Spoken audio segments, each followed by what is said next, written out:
ભુરિયામાં આવી ગયું નદીનું પાણી ને અમે પણ જોવા માટે ત્યાં ગયા હતા. ગુડ મોર્નિંગ મિત્રો, સ્વાગત છે આપણા નવા વ્લોગમાં. આજે તો સવારમાં વરસાદ ચાલુ થઈ ગયો હતો. ચાલુ વરસાદમાં આપણે છત્રી લઈને નીકળી ગયા બહાર. આપણે આપણું બાઇક બાપડો આખી રાત પલડ્યું. બહાર ચાલુ તો વરસાદ એટલે ગમત જરામ હતું ને એટલે આપણે થોડી વાર કેમેરો લઈને બેસી ગયા ચેક કરવા માટે. જમવાનું થઈ ગયું ત્યારે એટલે અમે માહીબેન બંને જમવા માટે બેસી ગયા. ઘરેથી જમીન આવી ગયા મંદિરે હતી આઠમ એટલે કરી લીધા માતાજીના દર્શન. પછી આવી ગયા દુકાને ગયા શિવાભાઈ એને ચેન તૂટી જતી બાઇકની કે અમે કરી આલો.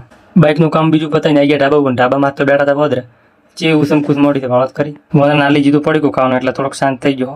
ઢાબામાં કરી નાખ્યો નાસ્તો અને પી લીધું ઠંડુ. અમારા ભાઈને બગડી જતી ગાડી. इसमें तो मुझे समझ में नहीं आ रही है क्या प्रॉब्लम है. ગાડી રિપેરિંગ કરીને હું દિનેશભાઈ નીકળી જાય બાઇક લઈને ભૂરિયા. અમને હમાસર મળ્યા સાહેબ ત્યાં નદીનું પાણી આવી ગયું જોવા માટે નીકળી જાય બાઇક લઈને. પાણી જોવા પહોંચ્યા તો બાઇકની લાઈન લાગેલી હતી. પેલો એટલું ખાસ પાણી કોઈ દેખાતું નતું કારણ કે ઉલ્લે નાળા ના ચલા. પાણી એટલું ભરાઈ ગયું ને દોતીવાળાનો ડેમ ભરેલો પડ્યો. ચાલુ પાણી એક ડેમનો દરવાજો તૂટી ગયો એટલે બીજો મંગાવ્યો. ફાઇનલી અમે પાડવા માટે ઉભા રહેતા જ છું.